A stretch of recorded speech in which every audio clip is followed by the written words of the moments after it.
Well, let me welcome you, Mr. President, to Scotland, and fantastic to be here at Turnberry with you. Thank you so much for showing us around and having this opportunity to sit in this fantastic ballroom, which is absolutely incredible, and to start talking about some of the issues that are most pressing in your country, in my country, and in particular, we've had the opportunity to talk about the situation in Gaza and the intolerable situation, including images of starvation. And I think both of us know that we have to get to that ceasefire, and we have to increase humanitarian aid in. And thank you for what you've already been doing, are doing, and are committed to, because without you, this would not be capable of resolution.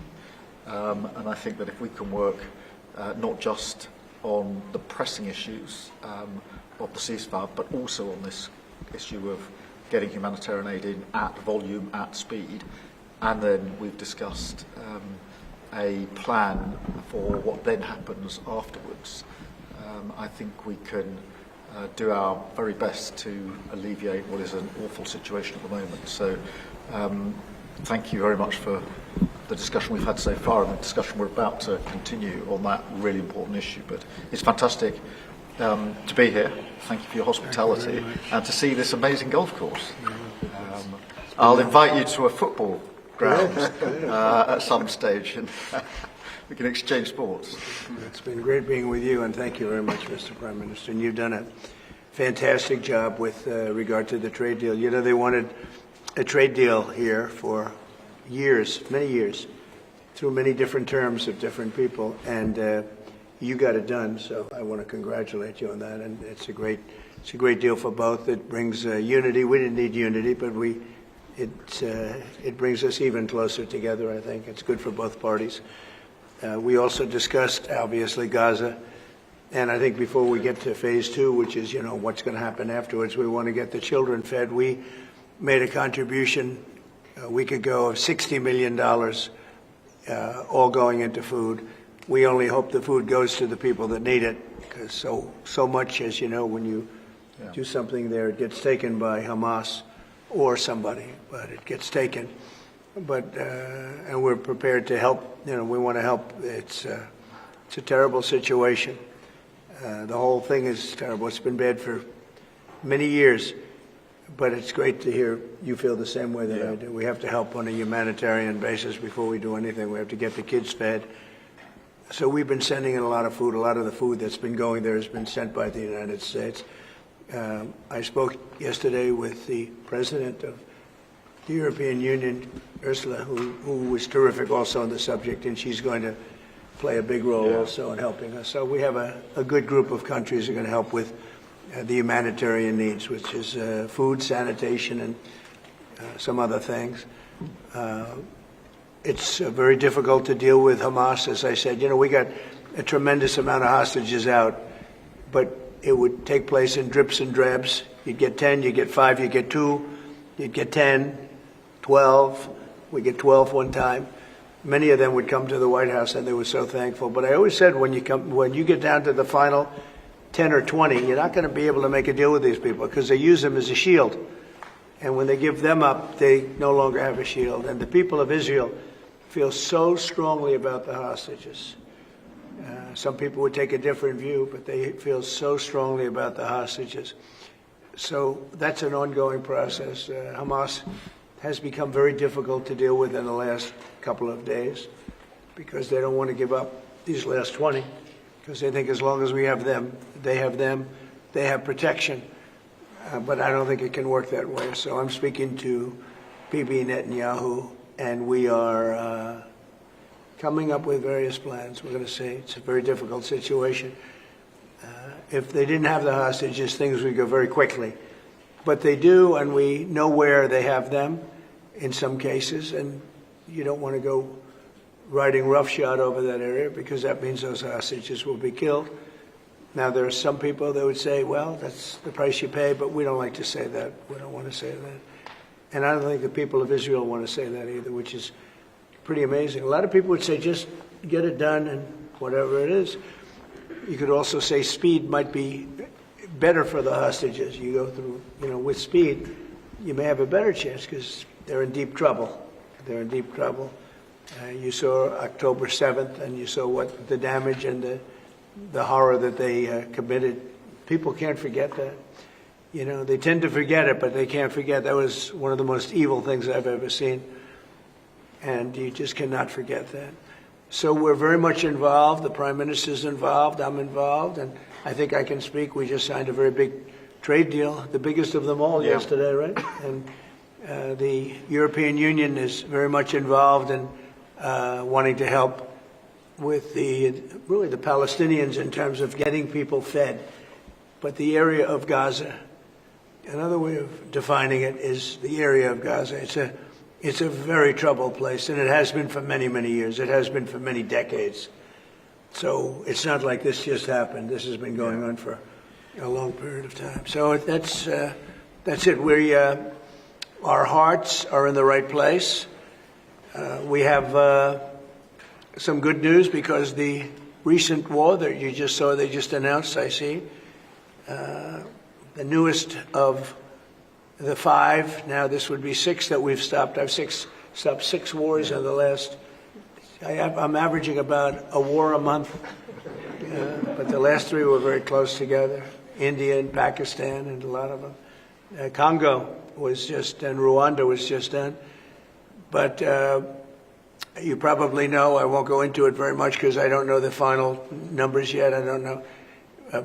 Numerous people were killed, and I was dealing with 2 countries that we get along with very well, very different countries from certain standpoints. They've been fighting for 500 years, intermittently, and we solved that war. You probably saw it just came out over the wire, so we solved it through trade. I said, I don't want to trade with anybody that's killing each other, so we just got that one solved. And I'm going to call the 2 prime ministers who I got along with very, very well and speak to them right after this meeting and congratulate them. But it was an honor to be involved in that. That was going to be a very nasty war. Those wars have been very, very nasty. So we've done a lot of good work. We've had great support from the Prime Minister anytime we needed help, anytime we needed any form of support. You've been there. We appreciate it very much. And we're going to continue onward. We do have to take care of the humanitarian needs on what they used to call the Gaza Strip. You don't hear that line too much anymore. You don't hear the Gaza Strip. But it is the Gaza Strip. And it's amazing that it's not being handled a little bit differently. We're going to set up food centers, and we're going to do it in conjunction with some very good people, and we're going to supply funds. And we just took in trillions of dollars. We got a lot of money, and we're going to spend a little money on some food. And other nations are joining us. I know your nation's joining us, and we have all of the European nations joining us, and others also have called, and they want to be helpful. So we're going to set up food centers and where the people can walk in and no boundaries. We're not going to have fences, and they can't. They see the food from 30 you would say yards away, and they see the food. It's all there, but nobody's at it because they have fences set up that nobody can even get it. It's crazy what's going on over there. So we're going to work very closely together with your country, a great country. We also discussed inside that we are, there's a whole new thing happening with regard to energy from nuclear. And the Prime Minister's looking at that very strongly, and I know you have Rolls-Royce nuclear plants. That sounds pretty good, right? I love that. What a great brand that is. But you're also doing the Rolls-Royce or the nuclear plants, the smaller plants. We're doing smaller and bigger, but the small is interesting. They do a small plant, very easy, very safe, and as they need more, they hook up another plant, and they have a series of plants instead of, doing the $20 billion plant. That gets tough for a lot of people to do. So we're just studying that. It sounds like you're very far progressed, but that's a great thing you're doing on nuclear. We opened up nuclear about 2 months ago, and it's now safe and very inexpensive. No, we see civil nuclear as a big part of the future as we go to sustainable, independent energy, and I think that between the 2 of us, we can work very much more closely on this, and we've agreed that that's our ambition, that's our aspiration, and this is going to be a big part of the future when it comes to energy. And you can see in the last few years, energy has been weaponised, prices have dictated both families and businesses across the United Kingdom, and therefore taking control of energy is a huge prize. So the more we can work together on this, the better. And small modular reactors are a very big part of the future here, and we've got great companies like Rolls-Royce involved in that. So I'm very much looking forward to working together with you, Mr. President. We'll do that. We'll do that. We're going up to your oil capital in a little while. We're going up to Aberdeen. That's called the oil capital of Europe. And that's a great asset that you have up there someday. If they ever change their thinking on that, you have a great and valuable asset. There's a lot of valuable resources underground there. But that's a decision for you to make. But it's a very amazing place, and it is considered the oil capital of Europe. So it's another option that you have. So we are doing really well as a country, and I think that the Prime Minister has been so supportive of us, and so strong and so respected. And I respect him much more today than I did before, because I just met his wife and family. He's got a perfect wife and family, and that's never easy to achieve, right? But I take no credit for that. But he's become a friend, and together we got a deal done that has not been able to be done. It was a deal that's very good for both parties. A really good deal for both of our countries, and very, very well received here in the United Kingdom. So thank you very much for having us. Thank you. Appreciate it. Any questions? Mr. President, on Gaza. On Russia. Earlier you said that you were going to change the deadline from 50 days. Yeah. So what is your new deadline? I'm going to make a new deadline of about 10 or 12 days from today. There's no reason in waiting. There's no reason in waiting. It's 50 days. I want to be generous, but we just don't see any progress being made. Mr. President, on Gaza, you just talked about setting up food centres in conjunction with other organisations. Right. You talk about the Gaza Humanitarian Foundation or recognised aid agencies. How will this work? Well, it's going to be working with the United States. We'll be helping with the food. You know, we have a lot of access to food. We got a lot of food ourselves, and we're going to bring it over there. We're also going to make sure that they don't have barriers stopping people. You know, you've seen the areas where they actually have food, and the people are screaming for the food, and they're 35, 40 yards away, and they won't let them because they have lines that are set up. And whether they're set up by Hamas or whoever, but they're very strict lines, so we have to get rid of those lines. But we're going to be getting some good, strong food. We can save a lot of people. I mean, some of those kids that's real starvation stuff. I see it. And you can't fake that. So we're going to be even more involved. We did some airlifts before, some airdrops, and the people are running for it. And the Prime Minister is going to help us. They're very effective with that. You've done that before, and for many, they've done that for 100 years very well. So it's not very hard to do, actually. Mr. Yes. President, you say you love Scotland. You're the most Scottish president ever in the White House. Is there a better deal to be done for Scotland, for Scottish industry, in the deal that you've done with the Prime Minister? Whisky, for example. Well, I have great love for Scotland. You know, my mother loved Scotland, and she loved the Queen. I don't know, I might hurt myself by saying that the monarchists are going to like it, some other people, but she loved the Queen. Whenever the Queen was on television, she wanted to watch. And she would come back religiously. She'd come back to Scotland once a year with my sister Marianne, primarily, and sometimes my sister Elizabeth also. But they love this part of the world.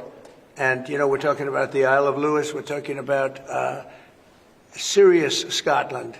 That's serious Scotland. There was no doubt about it. So, yeah, it gives me a feeling, you know, it's different. You go to another country, you have no relationship to it. You get to like maybe the head of the country or something. But it's different when your mother was born here, Stornoway, right in Stornoway, a beautiful little place. So is there a better deal to be done for Scotland, for whisky, for example? Because of your love of Scotland, is there a better trade deal to be done for Scottish businesses like whisky? Well, I assume when we do our trade deal overall, a lot of it comes to Scotland, I hope. Maybe all of it should go to It's a Scotland. very good deal for the whole United Kingdom, we're already achieved great things under the deal, and we'll achieve even more as we work together. A lot of it is going to Scotland. I mean, I do know that, but I mean, we're dealing with the UK, but a lot of it comes to Scotland. And you know, I was very particular. This is a part of the world I want to see thrive. It's going to thrive. Mr. President, back to Gaza. You talk about Hamas stealing food and stealing aid. What responsibility does Israel have for limiting aid to the region? And if I could ask a follow-up to the Prime Minister, what pressure can be put on Israel? Is that something that you and the United States could work on together? Israel has a lot of responsibility. They're hampered by the fact that you still have 20 hostages or so. And the people of Israel are very concerned about the 20 hostages. It's very interesting. You could say they could be more concerned about retribution than the 20 hostages, but they really want the 20 hostages to survive and live, to make it. You know, many of the hostages came to my office in the Oval Office, and I was amazed by, I would ask them the question, was there any sign of love? Was there any sign of, when you were a hostage and you have all of these people from Hamas around you, sometimes 100, sometimes 10, sometimes 2, but you're a hostage and you're being stored in a pipe. It's not even really, a cave, or it's a pipe, a little pipe. And some said they didn't think they were going to make it because they were losing air. There wasn't enough air, and they'd open up the pipe just in time, but they didn't do it on purpose. They just happened to open it. They got lucky. But I said, did they ever wink at you and say, like, don't worry, you're going to be okay? Did they ever give you some extra food, even if it was a piece of bread? Did they ever give you anything during that time? And some were there for 400 or 500 days now, right? It's a long time, a year and a half, more than that. And not one person said there was any love from anybody. You know, in other words, you have hundreds of people, and you see it in the movies where somebody's a prisoner and somebody's helping. You even see it with Germany, where people would be let into a house and live in an attic in secret. You know, you'd see signs of some. I said, did you see anything like, did they wink at you? Did they say, don't worry, you're going to be okay? I ask that question all the time. I've never received one answer that said, yeah, they really wanted to help. No, the hatred is just incredible. But so on the access to food issue, what more can Israel do? The Prime Minister as well. Well, I think Israel can do a lot. I will say that Iran, I think, interjected themselves in this last negotiation. Can you imagine the beating they took? We wiped out their nuclear possibilities. They can start again. If they do, we'll wipe it out faster than you can wave your finger at it. We'll have to do that. We will do that gladly, openly and gladly. They've been saying, Iran's been sending out bad signals, I'll tell you. For a country that just got wiped out, they've been sending very bad signals, very nasty signals. And they shouldn't be doing that. They shouldn't be doing that. They were talking about things that they shouldn't be talking about. They were interviewed on a recent show, and the foreign minister saying things that he shouldn't be talking about, shouldn't be saying. And I think they got involved in this negotiation, telling Hamas and giving Hamas signals and orders, and that's not good. That's not good. I would say, look, we need to get the hostages out. They've been held for a very, very long time, and we must always start from there.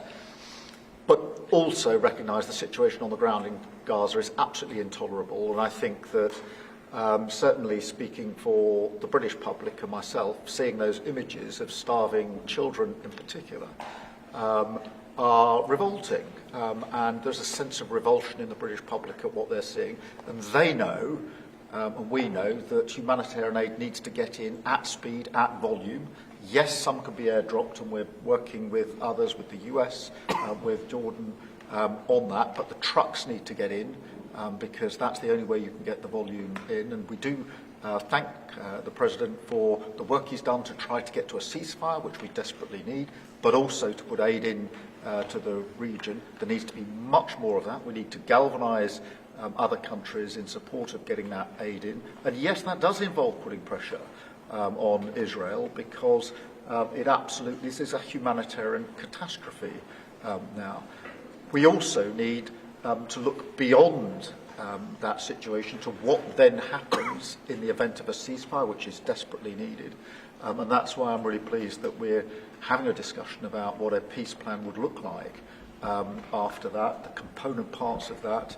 And we have to be really clear at this point that Hamas can play absolutely no part in any future governance in Palestine and and in Gaza. And it's really important that we're clear about what triggered this, who took the hostages, and calling out Hamas for what they are, which is a terrorist organisation. But I think today the focus has to be on getting that humanitarian aid in. Mr. President, will the UK avoid your pharmaceutical tariffs, and will it happen before August the 1st? Well, we'll be announcing on pharmaceuticals sometime in the very near future. We have a very big plan on pharmaceuticals. We want to bring a lot of the pharmaceuticals back to America, where they should be. If you look at COVID, it sort of taught us a lesson. We were getting our pharmaceuticals from other countries. We almost didn't make any. We used to make them ourselves, and we're going to want to be making a lot of them ourselves, all of them in a sense. But you also have a good pharmaceutical business. We'll be dealing with you on pharmaceuticals also. And we certainly feel a lot better with your country working on pharmaceuticals for America than some of the other countries that were. With the relationship we have, you would not use that as a cudgel. You wouldn't be using it as a block. But we're going to be announcing sometime very soon, I think, pharmaceuticals are our whole thing. And the companies know. And drug prices are going to be coming down very substantially in the U.S., very, very substantially. And that'll happen very soon. Mr. President, we can all sense your frustration. No, go ahead. With Vladimir Putin. Hold it. We can all sense your frustration with Vladimir Putin. Yeah. Do you think he's been lying to you about his intentions in Ukraine? Well, I don't want to use the word lying. All I know is we'd have a good talk, and it seemed on, let's say, 3 occasions, it seemed that we were going to have a ceasefire and maybe peace, and you divide it up and you do whatever you have to do, that obviously to get to the end. And all of a sudden, missiles are flying into Kiev and other places. And I say, what's that all about? I spoke to him 3-4 hours ago, and it looked like we were on our way, and then I'd say, forget it, and I'm not going to talk anymore. You know, this has happened on too many occasions, and I don't like it. I don't like it. Mr. President, you have a successful social media site. There are new powers here to censor your site, states mandate. To censor my site? To censor your site. You mean Truth? Truth Social? I mean Truth. Is that okay? Well, I don't think he's going to censor my site because I say only good things. Will you please uncensor my site? Yeah, we're not censoring anyone. We've got some measures which are there to protect children, in particular from sites like suicide sites. We've had too many cases in the United Kingdom of young children taking their own lives, and when you look through their social media, they've been accessing sites which talk about suicide and encouraging, if you like, children down that road, and that is what we want to stop. It's nothing about censoring free speech. But this country is a proud free speech in this country has been for a very long time. We're very, very proud of it. We will protect it forever. But at the same time, I personally feel very strongly that we should protect our young teenagers, and that's what it usually is, from things like suicide sites.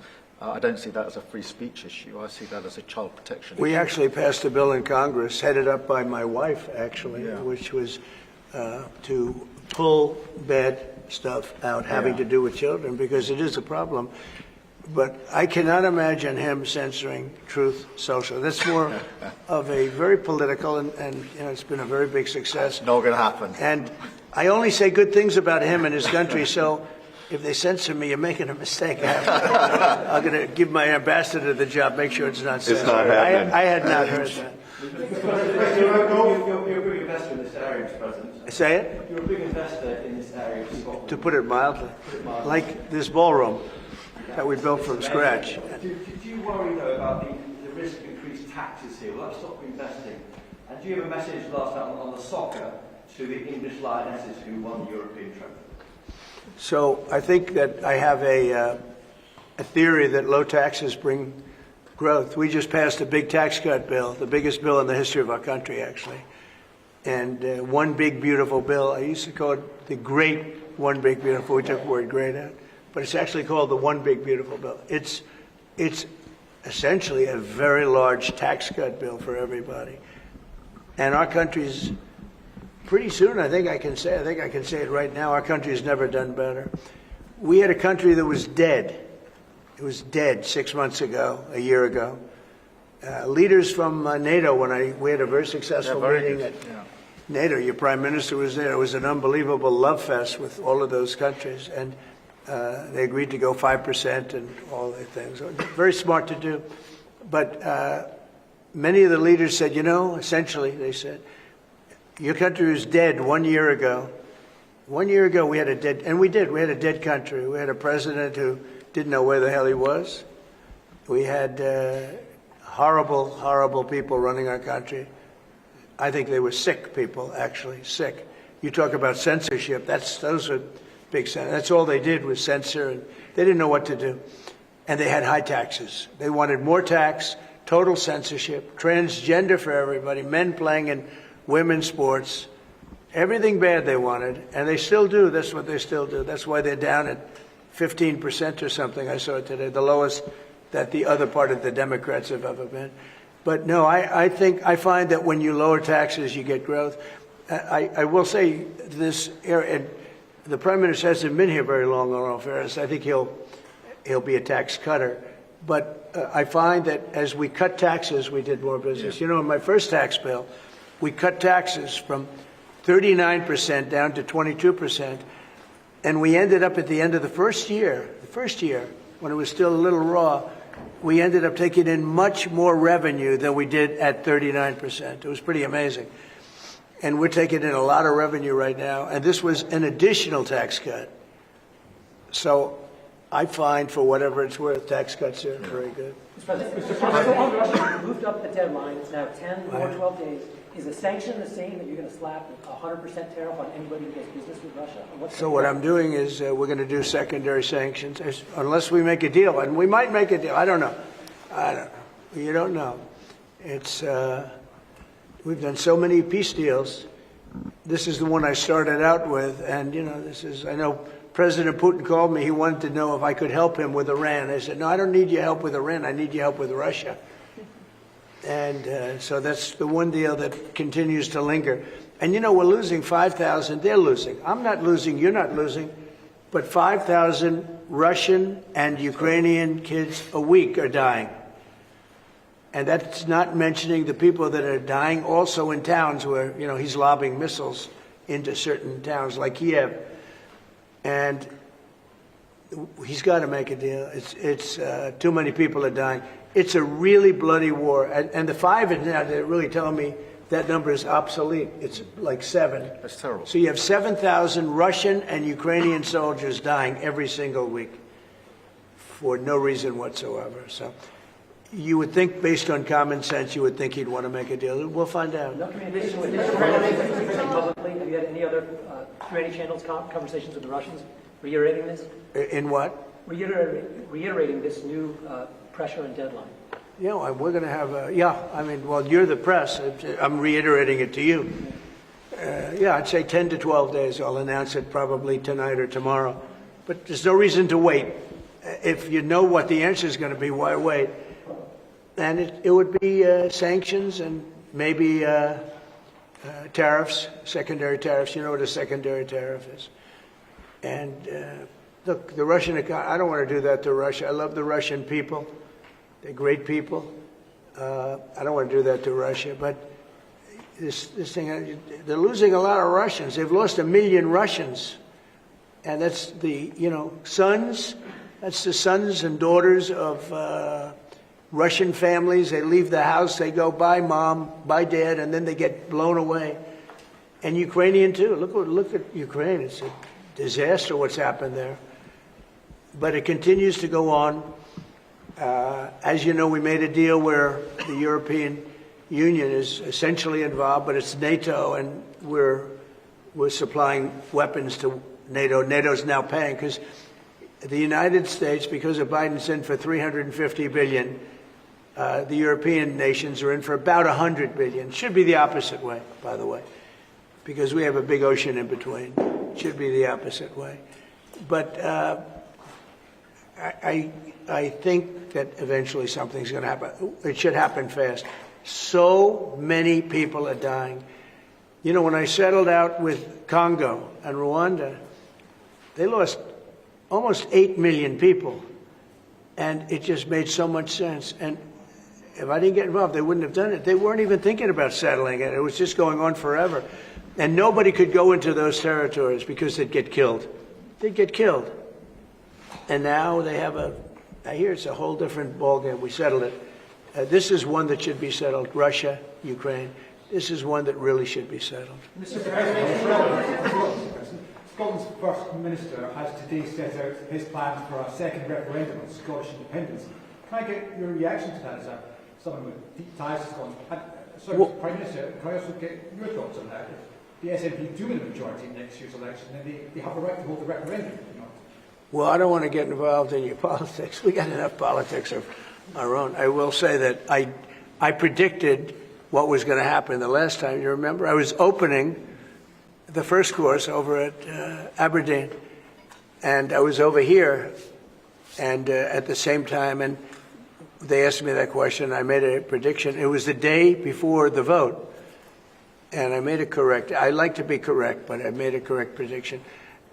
I don't know. I do say that when they made that deal, somebody said that it was, and I remember this very distinctly, I said, could they do this all the time? There was a little bit of a restriction, like 50 or 75 years before you could take another vote. Because, you know, a country can't go through that too much. I don't know the First Minister, but I've heard great things about him. I've spoken to him. I hear very good things about him, and I'm meeting him today. So maybe I'll have a better opinion then. And let me answer that straightforwardly, because I believe in a stronger Scotland, in a better United Kingdom. And I think that at a time like this, when it's quite clear that there's uncertainty and volatility around the world, the strength of the United Kingdom together is very important for all four nations, very important for Scotland.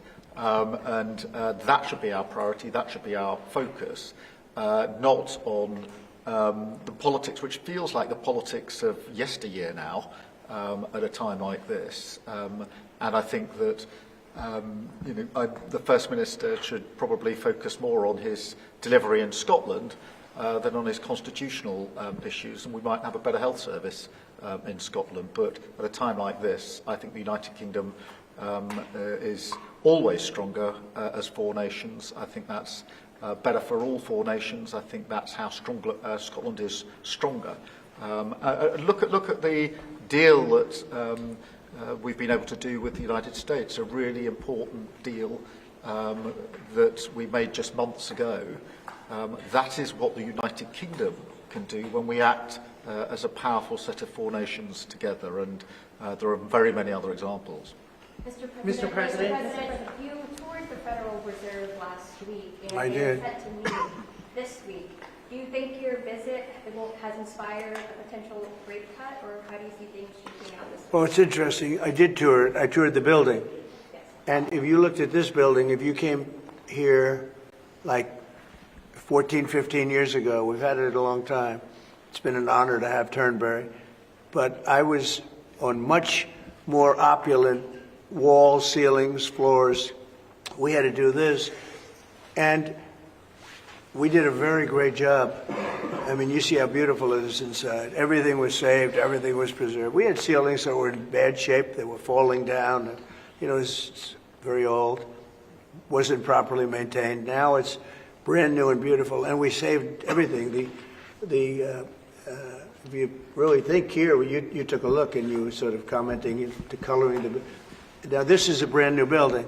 But if you look outside, it's equally opulent and beautiful, and we didn't do that by spending, hundreds of millions of dollars in surrounding a railing underneath the area that you're painting. I mean, I've never seen anything like it. Brand new, beautiful plywood, very expensive, wrapped around a figurine or a railing to preserve it. But you don't have to do that. You can just wrap a cloth, they call it a blanket, and you don't even have to do that if you're careful when you're doing the ceiling. But I don't know what they did. They'd take down a ceiling and put up a new ceiling, and the new ceiling had no opulence to it. Or they'd fix the ceiling.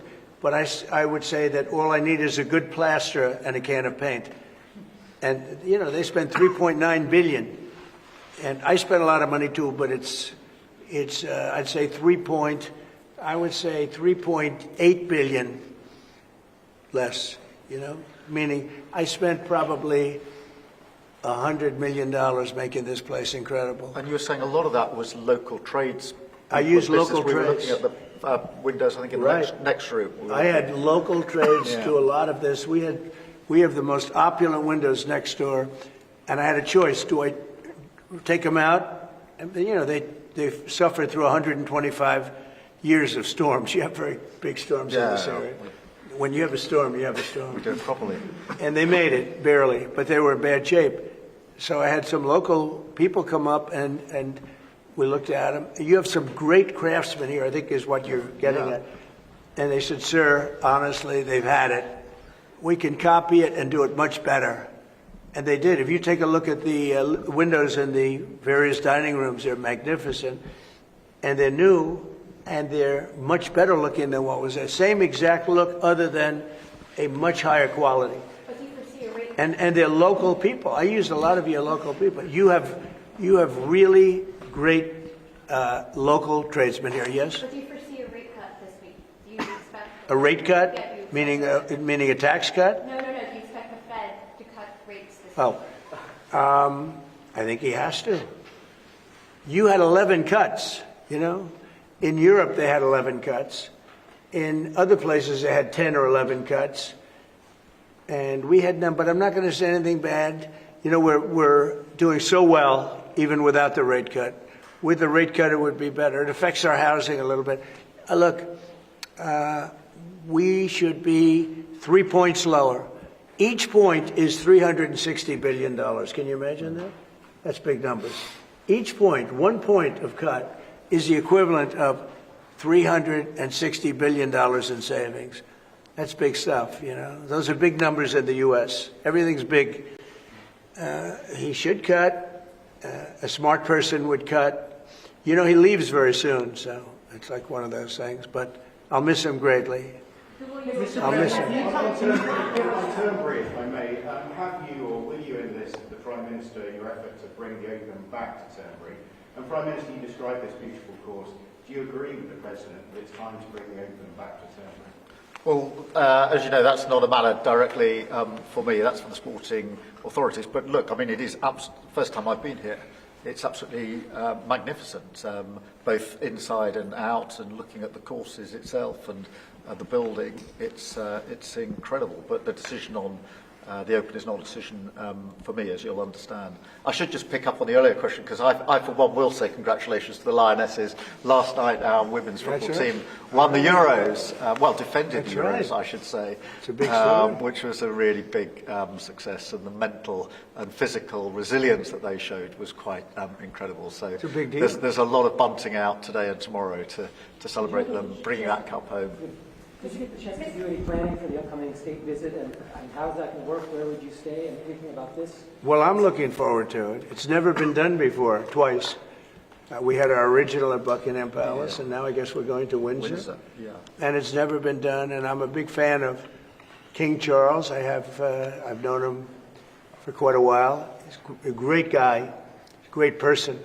He looks really well to me. He looks great. So we look forward to coming over. It's going to be... It was one of the most beautiful evenings I've ever seen. I hate to say it, but nobody does it like you people in terms of the pomp and ceremony. It's true. And I look forward to being here with the ambassador. Our ambassador is a very, very successful man who just wanted to do this. And I said, how are you going to be able to do that? And he's so committed to, the relationship between the countries. But he's a very great guy and a very, very successful man. So I very much thank you for doing this. No, thank you for the honors. Mr. President, will you go to London, or are you worried it's no longer About what? Will you visit London during the state visit? I will. I'm not a fan of your mayor. Why not? I think he's done a terrible job, the mayor of London. But a nasty person. I think he's done. I think no. I think he's a friend of mine, actually. No, I think he's done a terrible job. But I would certainly visit London. Yeah. Would you want Parliament to be recalled? So MP Nigel Farage has asked for Parliament to be recalled when you're there. Well, I like Nigel. I mean, Nigel, as you know, is a friend of mine. Nigel's done very well. He's a friend of mine. And Keir's a friend of mine. Would you recall Parliament so that the President can talk to MPs? Well, Parliament's in recess at the time, but look, I do want to be clear. This is an unprecedented and very special state visit. This has never been done before, and there'll be many elements of it that have never been seen before. So this is going to be a historic occasion, and we're all very much looking forward to it. And I was very, very pleased to be able to put forward the invitation when we were at the White House earlier this year. So but this is not just a state visit. They're always incredible occasions, and this is an unprecedented second state visit. So you can imagine just how special that's going to be. The fact that it's never been done before, and that's because it's non-consecutive, and it's the only reason it could be, made it even more interesting, frankly. So it's going to be great. And being with Charles and Camilla and everybody, I've gotten to know because of 4 years and now 6 months. I've gotten to know a lot of the family members. They're great people. They're really great people. And in that sense, I think that the UK is very lucky. You could have people that weren't great people. I don't know if I'd say that, but you could have people that weren't. But we're very lucky to have our Yeah. royal family. Absolutely fantastic. So we really look forward to that. As far as Parliament, if he wants me to speak in Parliament, I'll do it. Okay? But it doesn't have to be then. It could be some other time. Maybe we should save it for another time. Well, we'll let the one visit speak for itself. But anytime, if I could be helpful, I would certainly do it. Thank you. Mr. President, with the EU deal, what alternatives are you considering to get the hostages out if there's no ceasefire deal? Well, there are a couple of alternatives. Some are pretty strong, but the most sensible alternative is talk and negotiation. But I said a long time ago, at a certain point, they're not going to be talking because they're going to lose their shield. The hostages are a shield for them. They did horrible things on October 7th, and the hostages are a shield. And I said, you're going to get down a number, and the number's going to be at a point where you're not going to be able to get them back unless you're going to be very energetic, or to put it a different way, unless you're going to be very ruthless and violent. It's a bad situation to be in, very bad. Mr. President, with the EU deal last night, you talked during the campaign about President Putin respecting you and helping you have a relationship with him. Do you still feel that way, that he respects you, considering the conversations you've had that have been really nice? Yeah. I've always gotten along with President Putin. I have had a great relationship with him. And he went through the Russia hoax, too. We used to talk about it. We used to say, it's too bad we really can't do anything between our country. Because if we did, they'd say, Look, I was tough on Putin because I was the one that closed up Nord Stream, and Biden came along and opened it up. I was very tough on Putin in one way, but we got along very well. And I never really thought this would happen. I thought we'd be able to negotiate something, and maybe that'll still happen, but it's very late down the process. So I'm disappointed. And the funny thing is that their economy isn't that big, and it's having a hard time right now, but it's a relatively small economy. A strong military, but strong economy. And it used to be a strong economy. Now it's not. He's going through a lot economically. It's not easy. But it's pretty small, compared to the magnificent size of that land. The land is massive. It's got, I guess, 9 time zones or something. It's a massive piece of land. Russia could be so rich. It could be so rich. It could be thriving like practically no other country. And they're holding that back because we can't. He wants to do trade deals with us. He talks about it all the time. He wanted to. And I envision that a lot of trade with Russia. They have a lot of valuable things. When you talk about rare earth, they have serious rare earth, right? They have just about every form you can have. So, Russia could be so rich right now. Instead, they spend all their money on war. They spend everything on war and killing people, and it doesn't make sense to me. I thought he would want to end this thing quickly. I really felt it was going to end, but every time I think it's going to end, he kills people. Could a meeting help, and are you considering, has been proposed? I don't know. I'm not, I'm not so interested in talking anymore. He talks, we have such nice conversations, such respectful and nice conversations, and then people die the following night with a missile going into a town and hitting, recently, I guess, the nursing home, but they hit other things. Whatever they hit, people die. So, I don't know. We'll see what happens. We've just had a sense of your differences in political persuasion where Nigel Farage and Sadiq Khan came up in conversation. I wonder if you have any advice, either of you, for a very divided, polarised world on how you make your relationship. Not differences, not differences. I happen to like both men. I like this man a lot, and I like Nigel. And, I don't know the politics over here. I don't know where they stand. I would say one is slightly liberal, not that liberal, slightly, and the other one is slightly conservative.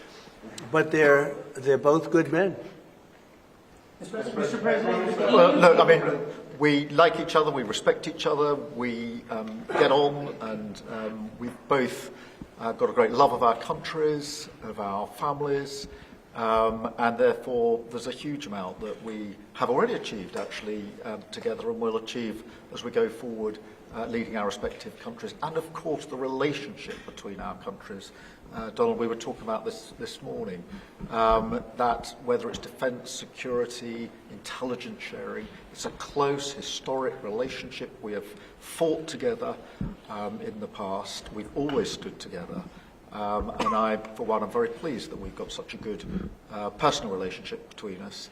And I think it just shows that even if you come from different political perspectives, different backgrounds, actually there's a huge amount of common ground when it comes to what is in the best interests of our two great countries, and they are two great countries. And I think that because we focus on what's best for our countries, we get along very well, and I'm very pleased that that's the case. Mr. President. Well, I do know he wants to cut taxes as much as he can, and politics is pretty simple. It's I assume there's a thing going on between you and Nigel, and it's okay. It's two parties. But generally speaking, the one who cuts taxes the most, the one who gives you the lowest energy prices and the best kind of energy, the one that keeps you out of wars, he's kept you out of wars, but the one that keeps you out of wars, you have a few basics, and you can go back 1,000 years, 1,000,000 years, whoever does these things, but low taxes, keep us safe, keep us out of wars, no crime, stop the crime, and in your case, a big immigration component, because I know that your attitude has become strong on immigration, strong on the toughness of immigration. But I think whoever's going to be, I think I won because we had a lousy president, to be honest with you. We had an incompetent president. But I won because I was very strong on immigration. Now, we had inflation. We had sort of a bad economy with this guy. We had a lot of problems. But I focused on immigration more than I did anything else. And I think I won because of immigration. I think I won because of the border. I had a bad border where millions of people were coming in to our country illegally. And as you know, in last month, 0 people came into our country illegally, 0. So we went from a bad, incompetently run border to the most competently run border that anybody's ever seen. Prime Minister, the President makes it look easy dealing with illegal migration. You must be envious of his record in such a short period of time. Well, I think we've been discussing illegal migration is a huge issue in both of our countries. In the United Kingdom, it is a real cause for concern, and that's why we must bear down on it in all its aspects, upstream, across Europe, where a lot of ours comes into through northern France, across the Channel, working with our allies, with our colleagues, to break the gangs that are actually running this trade. But equally, being very strong that when people have arrived in this country who've got no right to be here, then we should be removing them to their own country. And that's why I'm really pleased that we've been able to focus on this very intensely and get 35,000 people out of the United Kingdom who had no right to be here. Because the message has to be, you can't make your way to the United Kingdom. We won't tolerate our rules being broken, and if you get here, you will be returned to where you came from. And it's really important that we bear down on that. We're such an attractive place for people to come because they want a better life, because we are on the People coming via the rules are always welcome. Of course, we've welcomed talent and people into this country for centuries, literally. But what the British people will not tolerate is those that break the rules, those that come through irregular routes, and that's the really important distinction here. And that's what we're bearing down on. And I'm really pleased that we're through pretty well all of the international engagement I've done, all the meetings I've had, the country we've done deals with. We've done deals with countries in the last 12 months that many people thought it was not possible to do deal with when it came to immigration, irregular immigration. And we've returned thousands of people who've got no right to be here. And that, I think, is, for the British people, we're a reasonable, tolerant country where people are coming lawfully to contribute to our communities, to our country. Then, of course, they're welcome and have made a great contribution. But what people will not tolerate is those that are breaking the rules. And that is an issue of today, but it's a very British thing. We are people who respect rules. We don't approve of those that break rules. I can say, though, that I had one of the greatest victories, they say the most consequential in 129 years, so I don't know about that, but it was pretty close. And we won all of the swing states, which never happens. We won the popular vote by millions of votes. We won, tremendous electoral college sweep. And I believe I did it more than anything else because of my strong stand on immigration. And I don't think this country is any different in that sense. I think it's a big factor. And it is with a lot of the European countries. Some of the countries have lost their way, and they have tremendous crime because of it. I mean, you had countries with no crime that now have tremendous crime. And you know the countries, and I know the countries.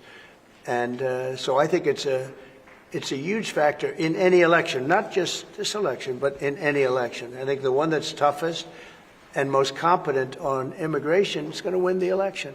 But then you add low taxes and you add the economy. He did a great thing with the economy because a lot of money is going to come in because of the deal that was made. But I think that immigration is now bigger than ever before. Mr. President, your Treasury Secretary is meeting with Chinese trade officials. Right now. Right now. Have you received an update? Do you expect a deal when these talks are over, especially with the August 1st deadline? No, they're meeting right now. And, we have a good relationship with China. But China's tough. And like you're tough, we're all tough, yes. But we're going to see what happens. We just concluded our deal with Japan.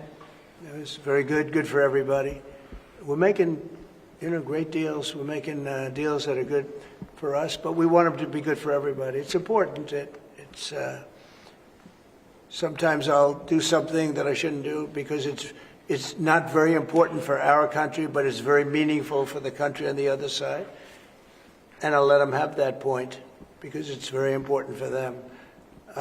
So I don't know, but we've made a lot of deals in the last couple of months.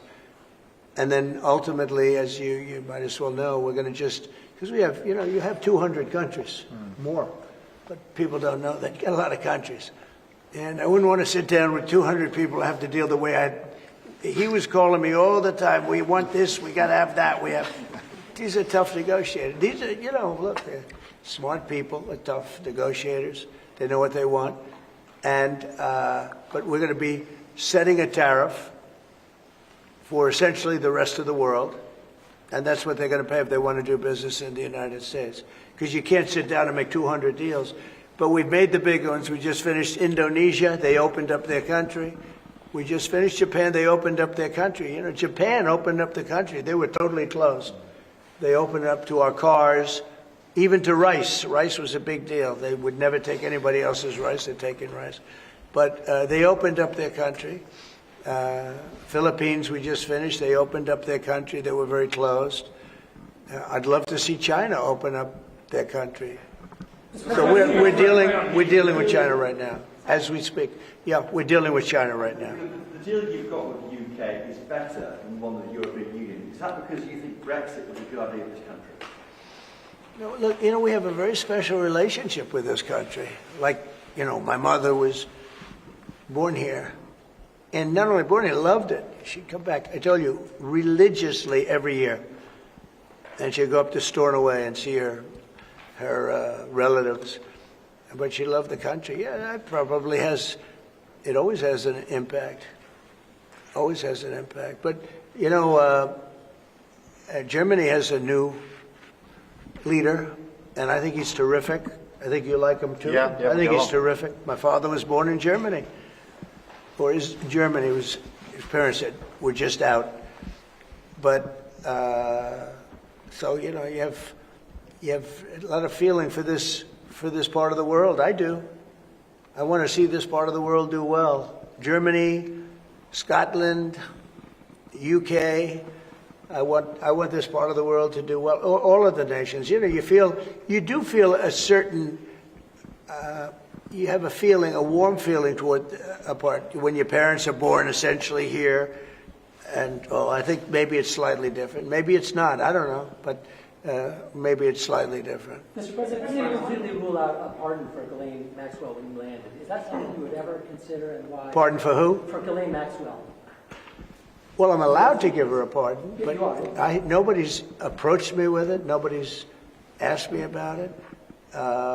It's in the news about that aspect of it, but right now it would be inappropriate to talk about it. So, Mr. President, your opposition to offshore wind is well known. In Scotland, wind is a disaster. But in Scotland and across the UK, wind farms. I know, it's a shame. It's not his fault. I used to tell Alex Salmon. Have you spoken to the Prime Minister, and will you speak to the first? Well, all I can do is give my look. Wind is the most expensive form of energy, and it destroys the beauty of your fields and your plains and your waterways. And look out there. There's no windmills, but if you look in another direction, you see windmills. When we go to Aberdeen, you'll see some of the ugliest windmills you've ever seen. They're the height of a 50-story building, and you can take 1,000 times more energy out of a hole in the ground this big. This big. It's called oil and gas. And you have it there, the North Sea. This big, that nobody would even see. You can take 1,000 times more power because the wind is intermittent. It doesn't work. It's extremely expensive. All the windmills are made in China. They used to be Germany and China. Now they're mostly in China. They all come out of China. They say that the blades, which are carbon fiber, you can't bury. Oh, okay, you can't bury. What are you going to do? Dump them in the ocean someplace? Because they only last a certain period of time. And remember, a windmill has a life of 8 years, especially when they're out in the salty sea and they start to rot and to rust. You're going to have to replace them. It's very hard to replace them. Wind needs massive subsidy. And you are paying in Scotland and in UK and all over the place where they have massive subsidies to have these ugly monsters all over the place. So I've restricted windmills in the United States. Now, a couple we have, you know, the poor stupid people at the beginning, they approve them, so they have their full approvals.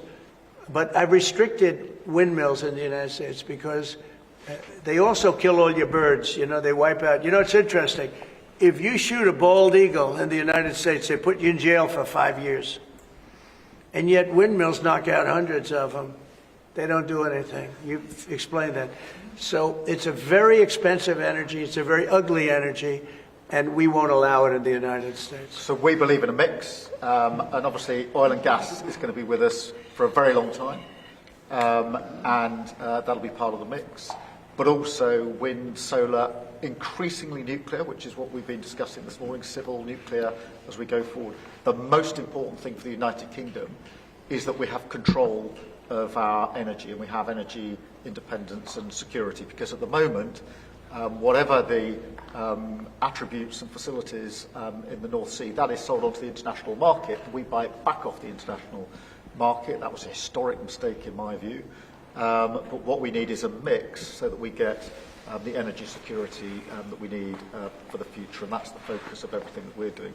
But what we have discussed today is that the energy prices are too high, which is why we recently took measures to reduce the energy prices, particularly for energy-intensive businesses.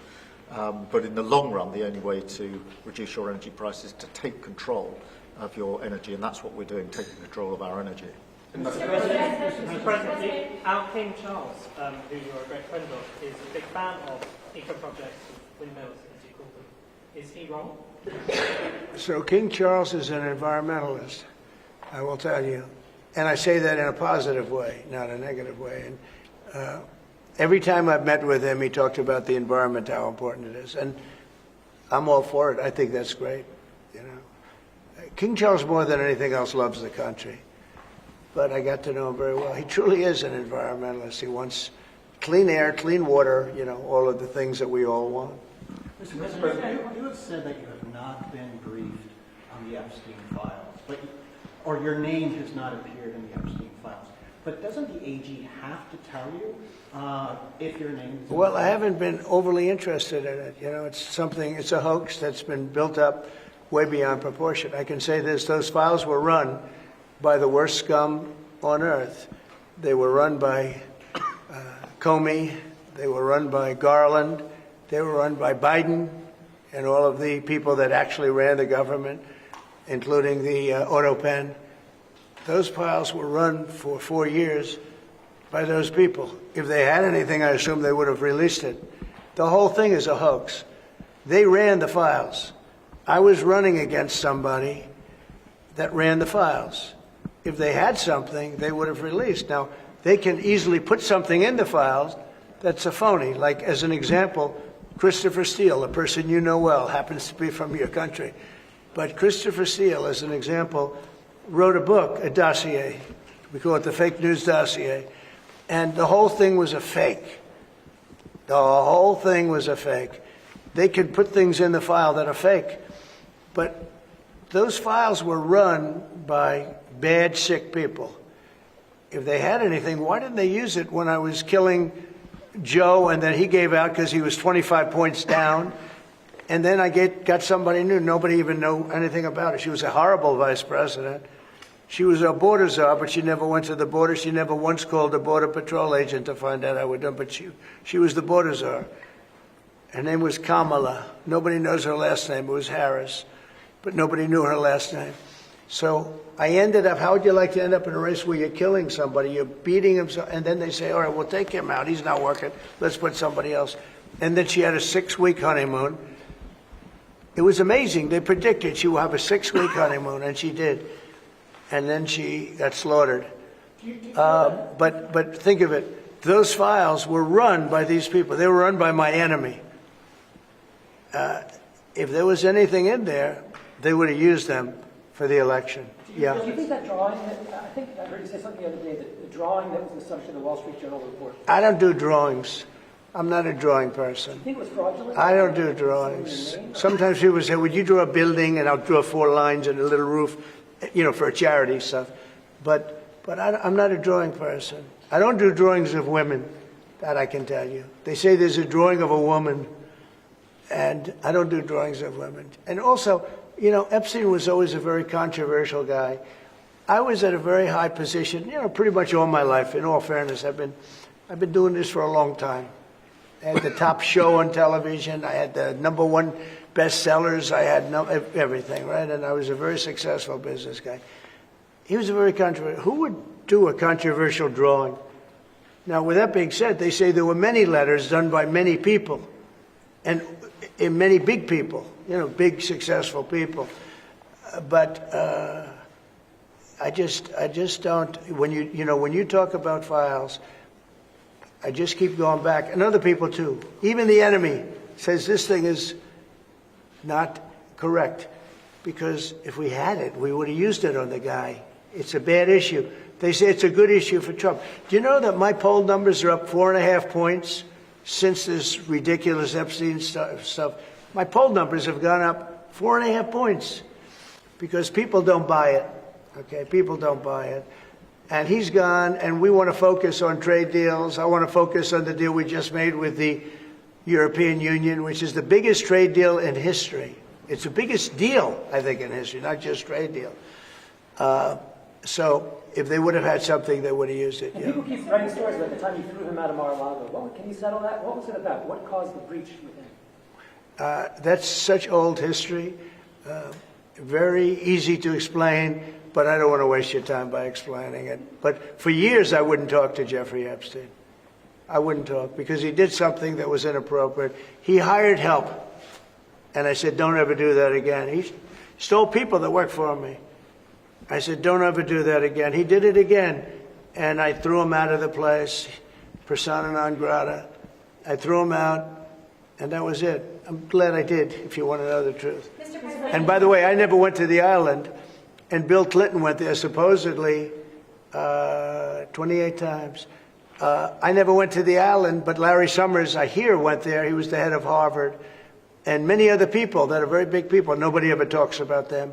I never had the privilege of going to his island. And I did turn it down, but a lot of people in Palm Beach were invited to his island. In one of my very good moments, I turned it down. I didn't want to go to his island. Yeah. Mr. President, on Gaza, next time you speak to Netanyahu, what will you ask him to do? Say it what, louder? Next time you speak to Netanyahu, what will you ask him to do? Well, I'm going to say, look, we're giving money and we're giving food, but we're over here and we're over in the United States, and I think I can speak for the Prime Minister.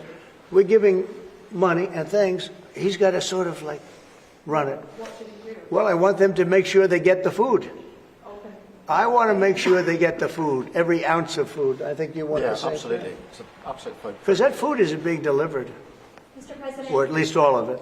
you said you were going to set essentially a tariff for the rest of the world. For the world. What percent will that tariff be? I would say it'll be somewhere in the 15 to 20% range.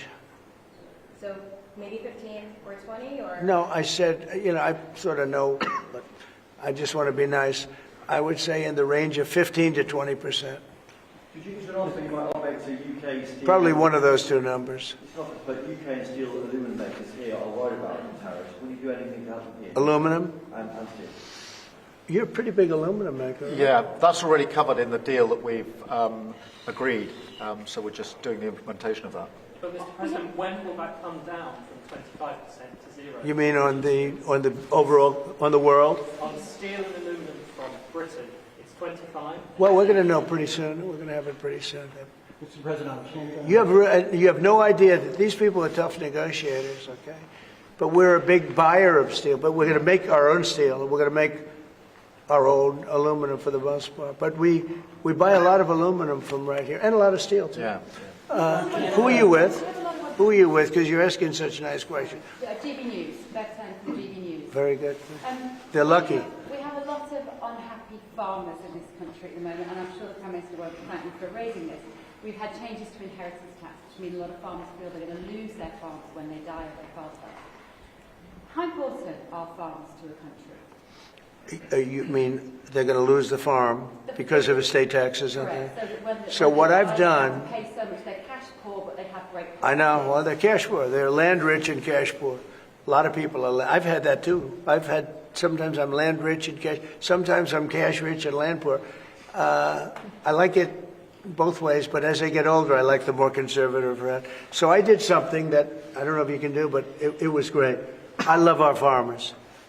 As you know, in our tax bill, we have a clause that's very important. We were losing a lot of farms to the banks because a loving mother and father would die and left their farm to their children or their child, but their children, their family.